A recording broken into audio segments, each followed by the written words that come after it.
आज का ये सेशन जो हम लोग करने जा रहे हैं, ये सभी 8 एक्सपोनेंशियल 8 ईएमआई को ट्रेड करने वाले ट्रेडर्स के लिए एक तरीके से सबसे ज़्यादा ज़रूरी सेशन होने वाला है।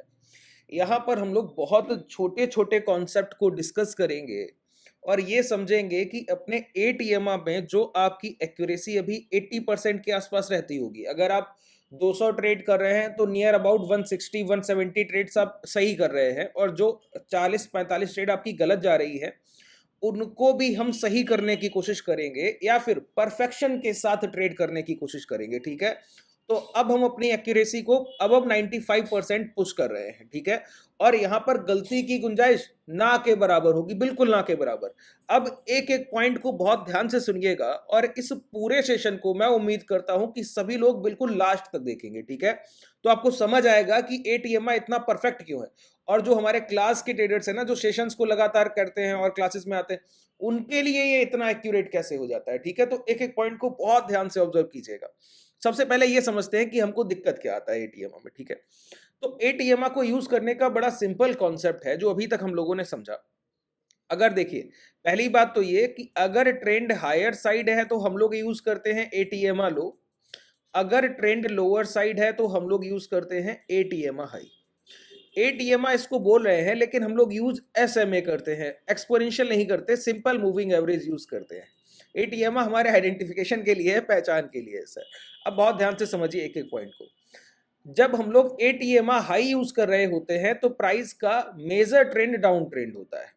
अगर प्राइस का मेजर ट्रेंड डाउन ट्रेंड है, लोअर लोज लगते जा रहे हैं, तो उस समय हम ये ट्रेड करने की कोशिश करते हैं कि प्राइस जब भी पुल बैक लेगा तो पुल बैक के बाद किस स्विंग हाई के पास से एक बड़ी सप्लाई आएगी और हम उसी टॉप पर प्राइस को शॉर्ट कर पाए। ठीक है, इसलिए यूज करते हैं। यहां पर एम फॉर्मेशन का परफेक्ट एग्जीक्यूशन बनता है एटीएमआई हाई पर। जैसे रिसेंटली मार्केट का प्रीवियस ट्रेंड क्या है, डाउन ट्रेंड है। अब ये डाउन ट्रेंड में कल हम लोगों ने डिस्कस किया कि अगर विक्स नेगेटिव ट्रेड किया, जैसे अभी 5% नेगेटिव है, तो लो ब्रेकडाउन पे तो कोई ट्रेड कर ही नहीं सकते। तो आज का मार्केट कैसा है, रिट्रेसमेंट और पुल बैक का मार्केट है कि प्राइस अपने स्विंग हाई के पास जाएगा ही जाएगा और वहीं से कोई सप्लाई आ सकती है। इसके अलावा ब्रेकडाउन की गुंजाइश छोड़ दीजिए कि ब्रेकडाउन होने के बाद प्राइस में कोई मोमेंटम आएगा। ये तभी आएगा सर जब प्राइस यहां पर विक्स आपका 5% से 3% रह जाए, फिर 2, फिर 1, और यहां पर इस हैमर के लो ब्रेक मिल जाए, उसके बाद कोई मोमेंटम मिलेगा। ठीक है, तो हम टॉप पर अपनी पोजीशन को कैसे शॉर्ट करें और कैसे पता लगाएं कि हमारा सबसे बेहतरीन एग्जीक्यूशन हो रहा है, तो इस पॉइंट को समझ लेते हैं पहले। देखिए, अब मैंने आपको समझाया है कि ये हायर हाइस का फॉर्मेशन है, ये पुल बैक है। प्रीवियस ट्रेंड तो मेजर ट्रेंड तो हमारा डाउन ट्रेंड है, पहले तो हम गिर कर ही आए हैं। ठीक है, गिरावट के बाद हम पुल बैक कर रहे हैं। अब पुल बैक में प्राइस ने एक हाई लगाया और हाई लगाने के बाद डाउन साइड सबसे पहली बार एटीएमआई लो के नीचे आया। अभी तक मैंने आपको जो चीजें समझाई मैं बता दूं, बहुत ध्यान से समझ लीजिए।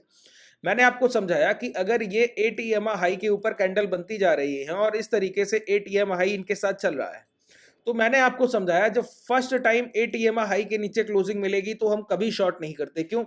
हमारे लिए डबल कंफर्मेशन होना चाहिए कि जिस प्राइस से अभी अभी सप्लाई आई है वो सप्लाई एक वैलिड सप्लाई है, एक अच्छा ब्लॉक ऑर्डर रेंज है। तो दोबारा जब प्राइस उसको टच करने जाएगा ना, तो उसको ब्रेक करने से पहले पहले गिरना चाहिए।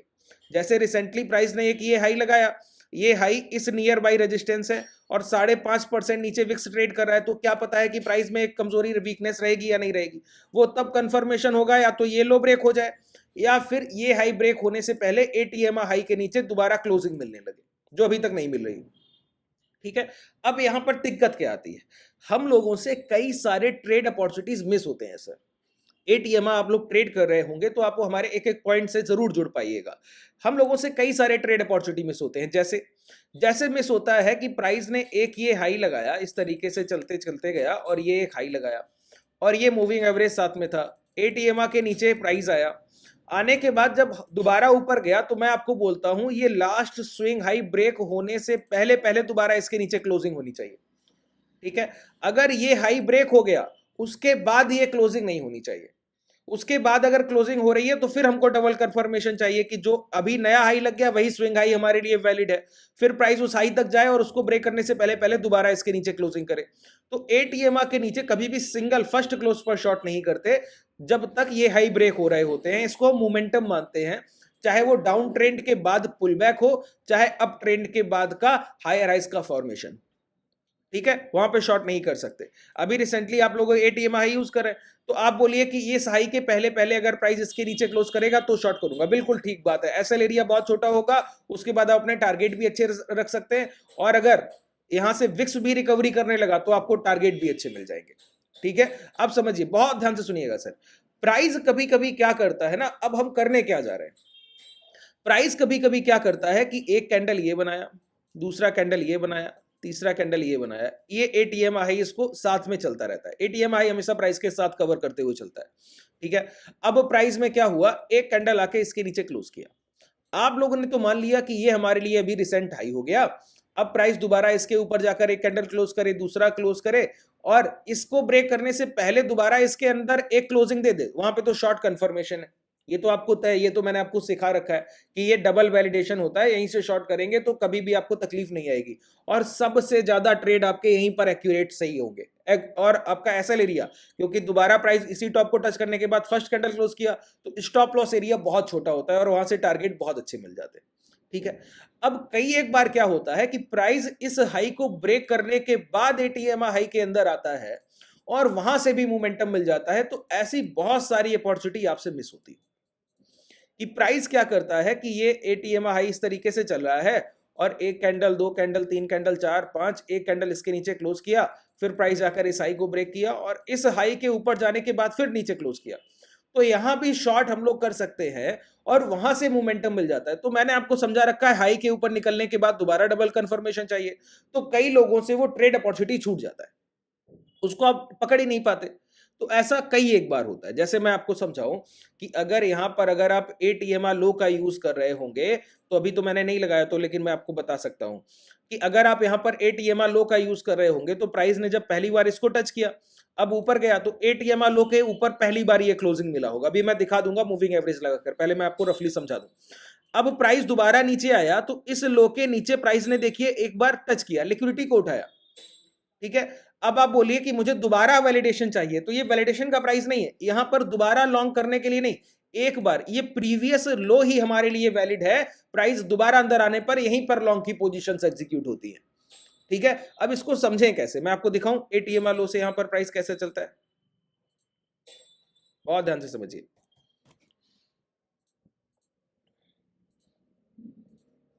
8 का मूविंग एवरेज और लो।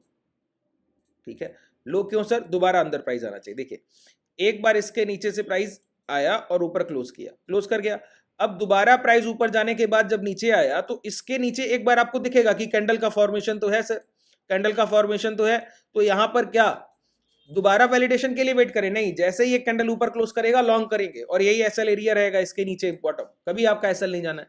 ठीक है, लेकिन कई सारे ट्रेडर्स इस ट्रेड को, अपॉर्चुनिटी को मिस कर देते हैं, क्योंकि उन्होंने देखा लास्ट स्विंग लो रिटेस्ट हो गया, उसके नीचे प्राइस एक बार चल कर आ गया। ठीक है, इस रिटेस्ट की वजह से कई ट्रेडर्स अपनी पोजीशन को एग्जीक्यूट नहीं करते। अभी यहां पर अगर आप एटीएम हाई का यूज करें, ये लाइव मार्केट है, अभी रिसेंटली इसके नीचे हम लोगों ने कोई अच्छा क्लोजिंग दिया नहीं, अब हम इस हाई के पास जा रहे हैं, अब इस हाई के अब निकलने के बाद अगर इसके नीचे कोई क्लोजिंग मिलेगा तो हम इंस्टेंट शॉर्ट करेंगे, लेकिन कैसे करेंगे वो समझते हैं।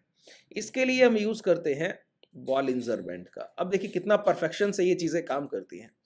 बॉलिंजर बैंड क्या करता है, मैंने बॉलिंजर बैंड आपको बताया कि 3 लाइन का एक रेंज होता है, 3 विड्थ होती है, मिडिल विड्थ, अपर विड्थ, लोअर विड्थ। ठीक है, अपर विड्थ है, ये मिडिल विड्थ है 20 का मूविंग एवरेज, 20 मूविंग एवरेज, 20 का औसत है। अब इस 20 के औसत के साथ अगर अज्यूम करके इसी एवरेज से 2 कैंडल्स को साथ में जोड़ दिया जाए, जो भी टाइम फ्रेम आप देख रहे हैं, तो उसके एवरेज प्राइस को दर्शा रहा है 20+2 अपर विड्थ और 20-2 लोअर विड्थ। तो प्राइस में एक रेजिस्टेंस एरिया है अपर विड्थ और सपोर्ट एरिया है लोअर विड्थ। ये मैंने मूविंग एवरेज के कॉन्सेप्ट जब आपको सिखाए हैं तो सिखा रखा है, और बहुत अच्छे से मूविंग एवरेज मैंने आपको सिखाया हुआ है, जाकर उन सेशंस को देखिएगा। ठीक है, अब देखिए होता क्या है, ये प्राइस जब भी एक हाई लगाएगा, अब प्राइस और बॉलिंजर बैंड का कॉम्बिनेशन एटीएम हाई के साथ आप यूज करेंगे। ठीक है, अब प्राइस ने एक हायर हाइस का फॉर्मेशन बनाया, एक हाई लगाया, हाई लगाने के बाद मूविंग एवरेज के नीचे पहली क्लोजिंग दी, क्लोजिंग के बाद प्राइस चल कर गया। अब 20+2 का जो ये आपका बॉलिंजर बैंड है ना, जब price is near by resistance higher highs का फॉर्मेशन है तो क्लियर बात है अपर विड्थ के पास प्राइस ट्रेड करेगा, ठीक है। अपर विड्थ जैसे ही पहला पुल बैक मिलेगा तो ये अप ट्रेंड का प्राइस था, इस अप ट्रेंड के प्राइस में ये अपर विड्थ अपनी विड्थ को बढ़ा लेगा, अपनी विड्थ को और वाइड कर लेगा। तो मैं क्या बोलता हूं, यही स्विंग हाई जो प्राइजेक्शन में आपको यहां दिख रहा है, इन सेलर्स ने अपनी रेंज को बढ़ाकर यहां तक कर लिया। तो जब तक प्राइस इस अपर विड्थ के ऊपर की क्लोजिंग ना दे दे तब तक आप इसी हाई को वैलिड स्विंग हाई मान सकते हैं, और दोबारा प्राइस आकर अगर इसी रेंज के अंदर क्लोज कर दे तो वहां पर भी आप शॉर्ट्स की पोजीशन एग्जीक्यूट करेंगे। दूसरी बात, अपर विड्थ के बाद प्राइस पहुंचे और वहां पर एक टीजर टॉप बना दे। टीजर टॉप का मतलब समझते हैं, हालांकि ये चीजें अब आपके लिए ज्यादा वाइड हो जाएंगी, तो मैं सोचता हूं यहीं तक कॉन्सेप्ट को रखा जाए और आगे के सेशंस में समझेंगे। पहले इसका एक प्रैक्टिकल एग्जांपल देखते हैं। अभी रिसेंटली हमने जो लाइव मार्केट में हाई लगाया वो ये हाई लगाया, ठीक है। अब मैं क्या बोलता हूं, यहां पर लगातार इस हाई के ऊपर कॉन्जिक्यूटिव या तो दो बॉडी साइज कैंडल अच्छे स्ट्रक्चर ग्रीन क्लोज कर जाए, ठीक है, जैसे पहला ये क्लोज करने जा रहा है। अब प्राइस क्या करे, दोबारा यहां से पुल बैक ले और इसमें एक हैमर कैंडल की जगह इन्वर्टेड हैमर अपर विक जिसमें बड़ा वो कैंडल दिखने लगे और इसके अंदर की क्लोजिंग हो जाए, तो क्या होगा, प्राइस इसके ऊपर क्लोज तो किया नहीं और दोबारा आकर इस 8 EMA हाई के अंदर एक कैंडल की क्लोजिंग दे दे, तो यहीं पर शॉर्ट करेंगे, इसी स्विंग हाई का एसएल डाल देंगे। ये तो बात क्लियर हो गई। अब हमको ये कैसे पता लगे कि यही लास्ट स्विंग हाई के सेलर्स ही यहां भी सप्लाई दे रहे हैं, तो इसके लिए हम बॉलिंजर बैंड को यहां पर टूल में यूज करेंगे। देखिए लास्ट स्विंग हाई, ये है लास्ट स्विंग हाई आपके लिए। अब बॉलिंजर बैंड ने अपनी रेंज को कहां तक पुश किया, बॉलिंजर बैंड ने अपनी रेंज को देखिए, जो यहां पर सप्लाई आ रही थी, मैंने क्या कहा, प्राइस इसके अबव ट्रेड कर रहा है लगातार, तो ये क्या है, ये एक सप्लाई एरिया बन गया। अब प्राइस ने बॉलिंजर बैंड ने अपनी रेंज को कहां तक वाइड कर लिया, 970 तक। तो अब हमारे लिए ये एटीएम, ये बॉलिंजर बैंड का अपर विड्थ, और इसके टच होने से पहले पहले अगर प्राइस रिट्रेसमेंट करके इसके नीचे की एक क्लोजिंग दे दे तो स्विंग हाई का एसएल डालकर शॉर्ट कीजिए। पहला टारगेट होता है 20 मूविंग एवरेज और दूसरा टारगेट होता है लोअर विड्थ। बिल्कुल सिंप्लिसिटी के साथ ट्रेड करना होता है, ठीक है। मैं आपको दिखाऊं इस चीज को, अभी जो एग्जांपल हम लोग समझ रहे थे, देखिए आप बोलेंगे कि कैसे चीजें काम कर रही हैं, इसी तरीके से काम कर रही हैं सर। ये देखिए, ये एटीएम का ये लाइन है, इसको मैं थोड़ा सा डार्क करूं और आपको समझ में आना चाहिए कि एटीएम का लाइन कौन सा है, ठीक है।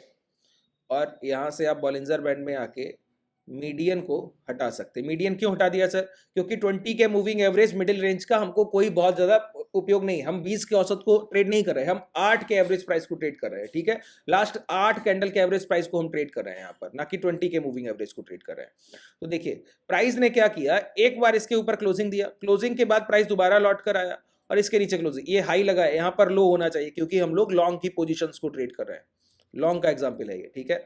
अब प्राइस देखिए, इसके ऊपर एक बार क्लोज किया, क्लोज करने के बाद दोबारा नीचे आया और इसको टेस्ट कर गया, तो देखिए इस रेंज ने अपनी रेंज को बढ़ा लिया, ठीक है। अब ये बता रहा है कि इसके नीचे की कोई क्लोजिंग हमको नहीं मिली, इस लोअर विड्थ के नीचे की कोई क्लोजिंग नहीं है, तो पुल बैक के बाद लॉन्ग, बिल्कुल क्लियर है। अभी रिसेंटली हाई पे हम लोग ट्रेड कर रहे हैं, तो यहां पर हाई रखिए, ठीक है। इन चीजों को आपको समझना होगा सर। अब ये आप बोलेंगे कि ज्यादा हमारे लिए मुश्किल पैदा कर रहा है, नहीं, इन पे आप प्रैक्टिस करेंगे। जो लोग एटीएम पर प्रैक्टिस कर रहे हैं ना, उनके लिए ये चीजें बड़ी आसान, ठीक है, उनके लिए कोई तकलीफ की बात नहीं। अब यहां पर देखिए, अभी प्राइस ने इस हाई के ऊपर की क्लोजिंग दे दी, अब हमारे लिए बिल्कुल क्लियर है कि एक बार प्राइस इस हाई के ऊपर क्लोजिंग करने से पहले पहले लौटा और एटीएम हाई के अंदर की एक सिंगल कोई कैंडल क्लोज कर गया, स्विंग हाई के साथ शॉर्ट करेंगे और नीचे के टारगेट रखेंगे जो भी टारगेट हो पाएंगे। जब तक ये पैटर्न रिपीट नहीं होगा या इस हाई के ऊपर की एक क्लोजिंग मिल जाती है, तब हमारे लिए दोबारा वैलिडेशन की जरूरत पड़ेगी, डबल, दो बार, एक क्लोजिंग के बाद फिर दोबारा स्विंग हाई, दोबारा से ये पैटर्न रिपीट करेगा। तो आप एटीएम पर अपनी जो ट्रेड्स आप मिस कर देते हैं, अपॉर्चुनिटी को छोड़ देते हैं, और जहां पर बड़े बड़े टारगेट मिलते हैं वो भी आप ट्रेड एग्जीक्यूट कर पाइएगा, ठीक है। और ऐसा कई एक बार आप लोगों के जो ट्रेड करते हैं वो इस पॉइंट से जुड़ पा रहे होंगे। प्रैक्टिकल मार्केट में जो सर ट्रेड कर रहा है ना, वही इन कॉन्सेप्ट को बेहतर तरीके से समझेगा, क्योंकि एटीएम के बेसिक्स को तो मैंने बहुत बार आपको सिखा दिया है, ठीक है। अब मैं वहां से आगे बढ़ रहा हूं और आपकी एक्यूरेसी को और टॉप पर ले जाने की कोशिश कर रहा हूं, ठीक है। तो कोशिश कीजिएगा कि इन चीजों पर बेहतर प्रैक्टिस की जाए। अभी रिसेंट अगर सिनेरियो आप मुझसे पूछेंगे मार्केट का, तो मैं आपको बोलूंगा इन एवरेजेस को हटा देते हैं, बॉलिंजर बैंड को हटा देते हैं। अब समझिए रिसेंट मार्केट सिनेरियो क्या है कि प्राइस में जो हाई लगे, बड़े टाइम फ्रेम पर हम लोगों ने कल मार्किंग करके रखी है उनकी, ये हाई है पहला, ये अपर विक पार्ट है, सभी लोगों ने देखा, ये पहला अपर विक पार्ट है, ये दूसरा है, इसके ऊपर ये दूसरा है, ठीक है, और ये पूरा सेलर रेंज है, पूरा सेलर रेंज है। तो जितना प्राइस चल के जा रहा है ना, ये सारे पुल बैक है, ये सारे पुल बैक है, कोई डिमांड एरिया नहीं है, बस प्राइस में सप्लाई उठाने जा रहे हैं और फियर लगातार एक्सट्रीम नेगेटिव है, बाजार में कोई गिरावट का डर नहीं है, तो खरीदार आसानी